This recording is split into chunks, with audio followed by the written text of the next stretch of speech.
Markets think the South Korean stock market crashed because of weak chip stocks.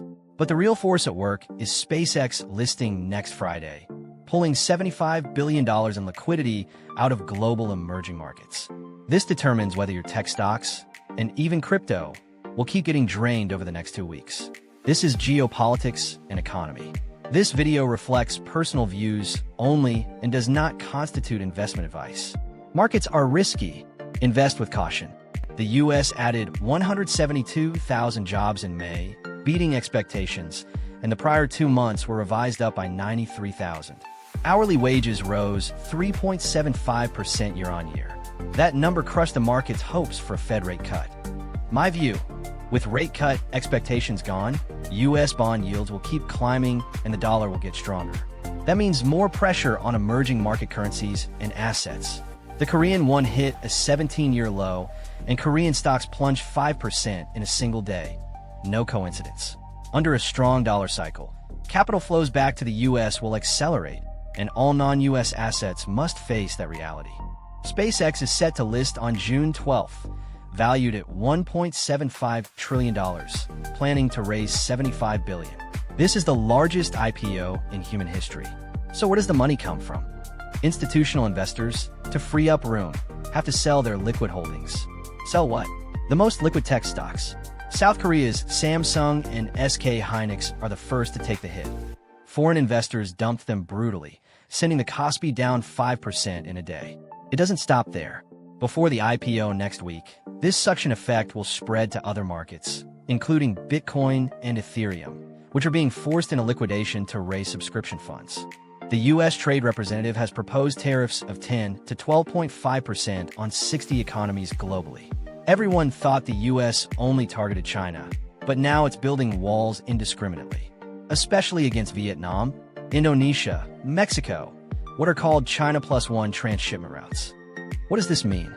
It means the cost for Chinese companies to move production to Southeast Asia, then export to the U.S. will skyrocket, and margins will get crushed.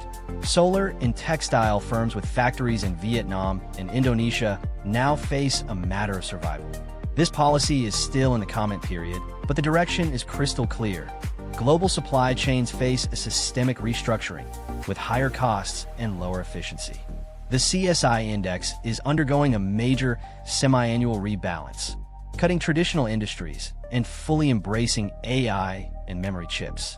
Goldman Sachs estimates it will trigger $48 billion in passive fund flows, both ways.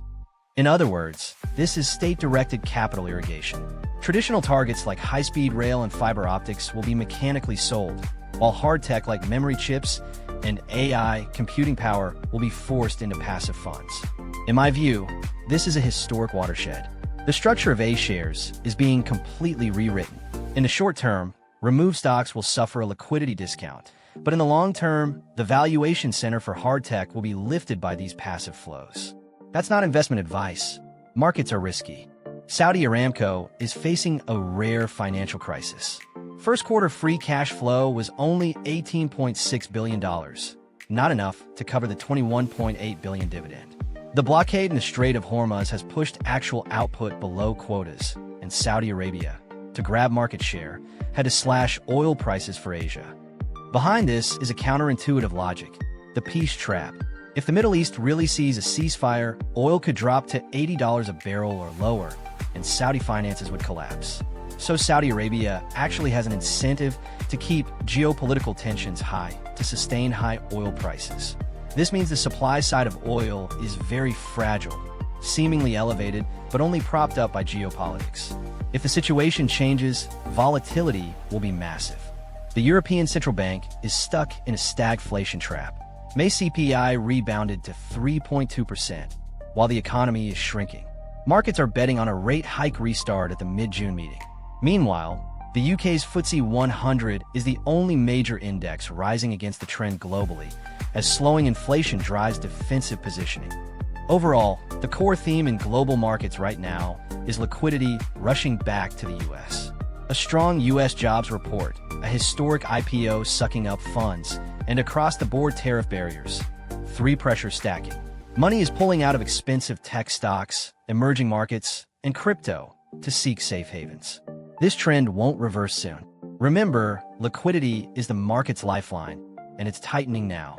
This is Geopolitics and Economy.